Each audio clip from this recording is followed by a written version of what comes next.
In a quiet village cradled by the arms of an ancient forest, stories were not just told, they were warned. One such story lived in the whispers of the elders and the firm words of a grandmother to her granddaughter. But sometimes, the youth mistake wisdom for fear, and sometimes, the road that seems fastest is the one laid by spirits. Ada had always felt caged by her grandmother's rules, raised by the elderly woman after her mother disappeared mysteriously years ago.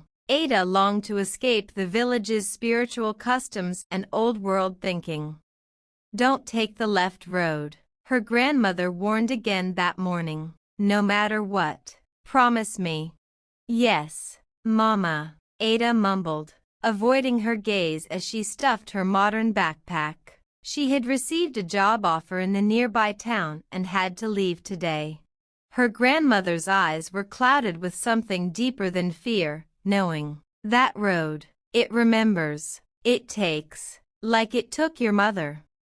But Ada had already tuned her out. Outside, the morning sun spilled golden light on the village paths. Two roads branched just beyond the last hut, one winding through hills and safer terrain, the other, shorter, cut through the forest, twisting like a snake. The villagers never used the forest road. They said it was cursed. Spirits whispered there, and people who entered changed or vanished.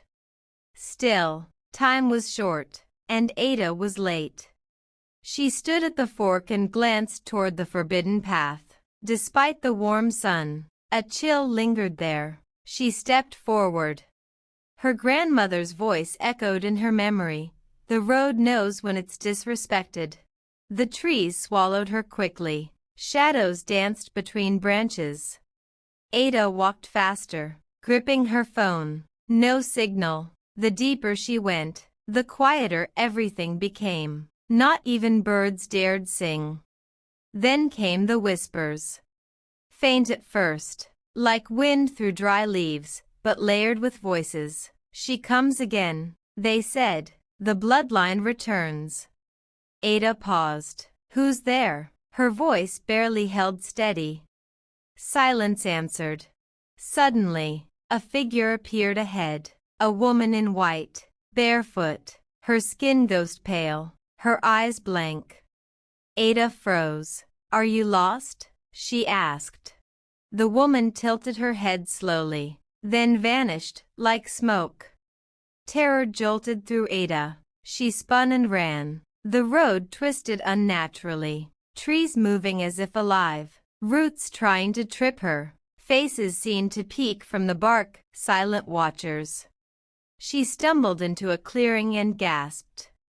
There stood a hut, old, decaying, with a strange symbol etched into its door. Against reason, Ada entered. The air inside was thick and warm, lit by a flickering red glow. A mirror sat in the corner, and in it, Ada saw herself, but smiling when she wasn't. The reflection moved on its own, mouth parting slowly. "You are her daughter. You were promised." "What are you talking about?" she whispered. Behind her, someone entered. A woman stepped forward, tall, with dark skin like polished wood and eyes glowing with unnatural light. "I was your mother's guide," the woman said. "She made a deal once, to leave the village, and that deal was never paid in full." Ada's blood ran cold. "She disappeared. You took her." She offered her firstborn to the road to protect herself, but she lied. "She ran, so the curse passed to you." "No," Ada whispered. "You're lying." She ignored the warning. "Just like you did." She offered her firstborn to the road to protect herself, but she lied. "She ran, so the curse passed to you." "No," Ada whispered. "You're lying." She ignored the warning. "Just like you did." The shadows in the room shifted, rising like smoke. Ada ran outside, but the forest was now wrong. The road no longer led home. It circled her, trapping her in a loop. Trees twisted overhead like claws. Suddenly, She stood before an ancient stone platform, a ritual ground. Symbols carved in languages lost to time. Spirits surrounded her, whispering in a forgotten tongue. Then, her grandmother appeared in a vision, tears streaming. "Child, I tried to protect you, but your mother's sin reached through the earth." Ada collapsed. The spirits encircled her. The woman in white stood at the edge, watching. Ada screamed, but the forest swallowed the sound.